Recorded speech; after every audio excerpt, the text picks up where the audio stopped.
नमस्कार। तो दोस्तों, स्वागत है आपका अभी तक की सबसे महत्वपूर्ण और बड़ी खबरों में। दोस्तों, फाइनेंस मिनिस्टर निर्मला सीतारमण ने कुल 20.97 लाख करोड़ की घोषणाएं की। मनरेगा को 40,000 करोड़ का एक्स्ट्रा फंड, 1 साल तक कंपनियों पर दिवालिया कार्यवाही नहीं, सभी सेक्टर निजी कंपनियों के लिए खुलेंगे। वित्त मंत्री निर्मला सीतारमण ने रविवार को कोरोना राहत पैकेज का 5वां और आखिरी ब्रेकअप बताया। आज मनरेगा, स्वास्थ्य, शिक्षा, कारोबार, companies act, ease of doing business और PSU से जुड़े ऐलान किए। मनरेगा के बजट में 40,000 करोड़ रुपए का इजाफा किया गया। 1 साल तक कंपनियों पर दिवालिया कार्यवाही नहीं होगी। साथ ही सभी एक्ट निजी कंपनियों के लिए खोले जाएंगे। वित्त मंत्री ने यह भी बताया कि कोरोना के बाद सरकार और RBI ने अब तक कुल 20,97,053 करोड़ की घोषणाएं की हैं।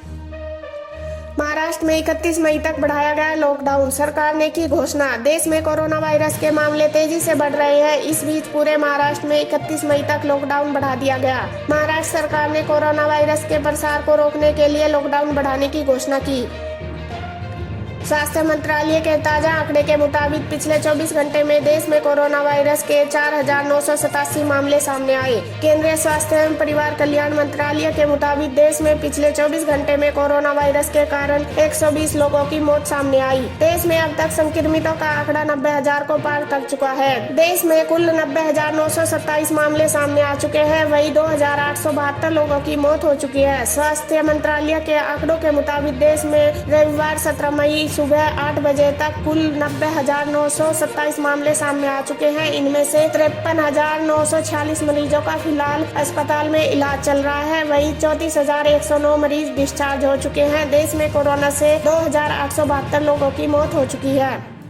दोस्तों, नई गाइडलाइंस का ऐलान आज। 12 राज्यों के 30 शहरों में पाबंदी जारी रह सकती है। घरेलू उड़ानें और बस सेवाएं भी शुरू हो सकती हैं। कोरोना वायरस को रोकने के लिए चल रहा लॉकडाउन का तीसरा फेज आज रविवार को खत्म हो जाएगा। हालात को देखते हुए सोमवार से चौथे चरण का लॉकडाउन तय माना जा रहा है, जो 2 हफ्तों यानी 31 मई तक रह सकता है। इसके लिए केंद्र सरकार नई गाइडलाइंस आज जारी कर सकती है। लॉकडाउन 4 में रेड और ऑरेंज जोन में सख्ती बनी रहेगी। बाकी जगह सरकार की दफ्तर और बाजार खोलने की तैयारी। लॉकडाउन फेज 3 का आज आखिरी दिन है। सोमवार से इसका चौथा चरण शुरू हो जाएगा। इसके नए स्वरूप की देर शाम तक तस्वीर साफ हो जाएगी। बताया जा रहा है कि लॉकडाउन के अगले चरण में राज्य सरकार का प्रयास रहेगा कि लोगों को कम से कम परेशानी का सामना करना पड़े और उनकी जिंदगी आसान हो। इसके साथ जो भी कार्य शुरू हो उनमें सोशल डिस्टेंसिंग का पालन सख्ती से हो। लोग खुद को संक्रमण से बचाने के उपाय करें। फेज 4 में रेड और ऑरेंज जोन में लॉकडाउन की सख्ती बनी रहेगी।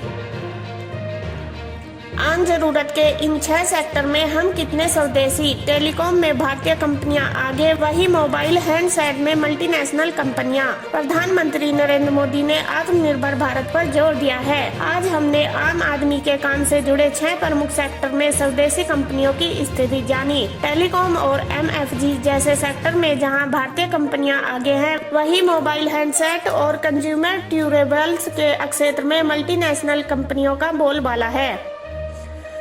अब तक 47.19 लाख संक्रमित। ट्रंप ने कहा, WHO और UN में अमेरिका या किसी अन्य की तुलना में चीन को ज्यादा सहूलियत क्यों। दुनिया में कोरोना वायरस से अब तक 47,19,812 लोग संक्रमित हो चुके हैं। 18,11,611 ठीक हुए हैं। वहीं मौतों का आंकड़ा 3,13,215 हो गया। अमेरिकी राष्ट्रपति डोनाल्ड ट्रंप ने शनिवार को ट्वीट किया, चीन की जनसंख्या हमसे ज्यादा होने के बावजूद भी WHO, संयुक्त राष्ट्र और सबसे बुरी बात, विश्व व्यापार संगठन को इतनी कम रकम क्यों देता है। उन्हें कथित तौर पर विकासशील देश माना जाता है। उन्हें अमेरिका या किसी अन्य की तुलना में ज्यादा सहूलियतें दी जाती हैं। चीन से फैले इस महामारी से पहले हमारी अर्थव्यवस्था सबको पीछे छोड़ रही थी। हम किसी भी देश के मुकाबले अच्छे थे। हम एक बार फिर वहाँ होंगे और जल्दी ही होंगे,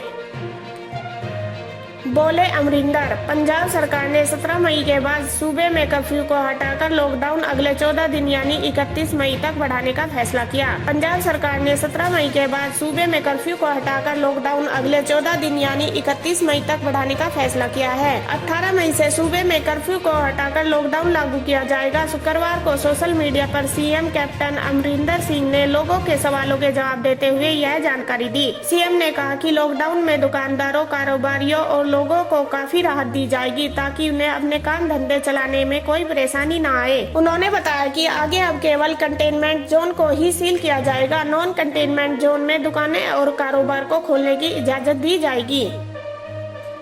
जम्मू कश्मीर कुलगांव में सुरक्षा बलों के नाके पर आतंकी हमला, एक पुलिसकर्मी सहित पूरे इलाके में सर्च ऑपरेशन जारी। जम्मू कश्मीर के जिले कुलगांव में यारीपोरा के पास शनिवार शाम सुरक्षा बलों और पुलिस के संयुक्त नाके पर आतंकियों ने हमला कर दिया। आतंकियों ने पहले ग्रेनेड दागे और फिर गोलियां चलाते हुए भाग निकले। इस हमले में जम्मू कश्मीर पुलिस के हेड कांस्टेबल मोहम्मद अमीन शहीद हो गए। उन्हें गंभीर हालत में अस्पताल में भर्ती कराया गया था, जहाँ उन्होंने दम तोड़ दिया। वह पुलवामा के रहने वाले थे। उधर सुरक्षा बलों ने पूरे इलाके को घेरकर सर्च ऑपरेशन शुरू कर दिया है।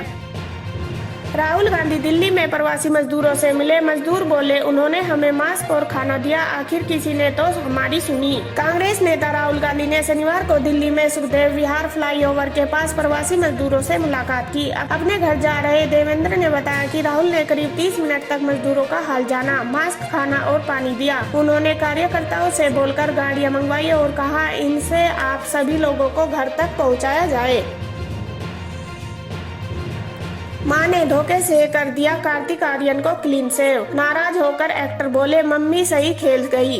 लॉकडाउन के बाद से ही कार्तिक आर्यन सोशल मीडिया में मजेदार वीडियो के जरिए फैंस को एंटरटेन कर रहे हैं। कई दिनों से घर में लंबी दाढ़ी के लिए डांट खा रहे कार्तिक आर्यन धोखे से क्लीन सेव हो चुके, जिसका क्रेडिट उनकी मां को जाता है। इस पूरी कहानी को कार्तिक ने एक फनी वीडियो के जरिए बयां किया है।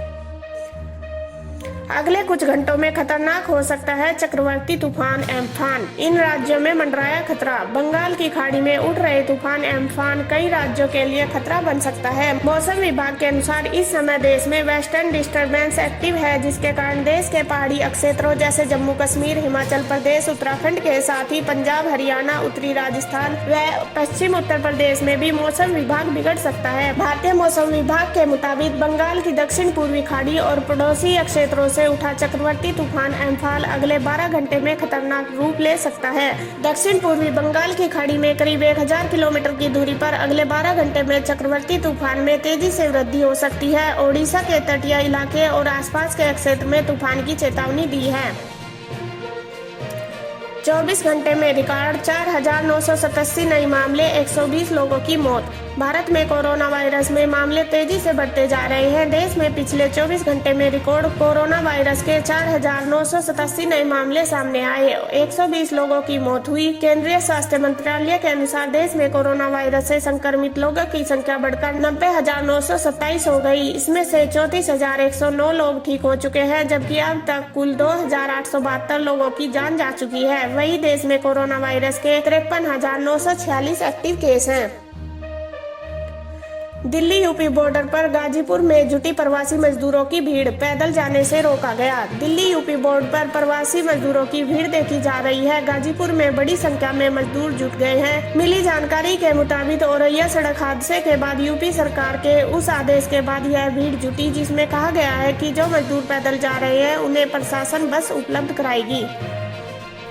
दिल्ली कांग्रेस चीफ अनिल चौधरी पुलिस हिरासत में, मजदूरों को यूपी बॉर्डर पर छोड़ने का आरोप। दिल्ली प्रदेश कांग्रेस अध्यक्ष अनिल चौधरी को पुलिस ने हिरासत में लिया है। अनिल चौधरी ने ट्वीट कर इसकी जानकारी दी। उन्होंने कहा है कि उनके निवास स्थान से उन्हें हिरासत में लिया गया है। उन्होंने आरोप लगाया कि पुलिस ने क्यों डिटेंड किया गया है, इसकी जानकारी नहीं दी है।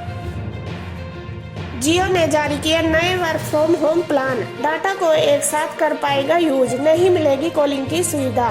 रिलायंस जियो ने उन ग्राहकों के लिए नए डाटा प्लान जारी किए हैं जो इन दिनों वर्क फ्रॉम होम कर रहे हैं। कंपनी ने इन प्लान को वर्क फ्रॉम होम का नाम दिया। इसमें 3 प्लान शामिल है, जिसकी कीमत 151 रुपए से लेकर 251 रुपए तक है। वही एक अन्य 999 रुपए के रिचार्ज भी जारी किया, जिसमें ग्राहकों को प्रतिदिन 3 GB डाटा दिया जाएगा।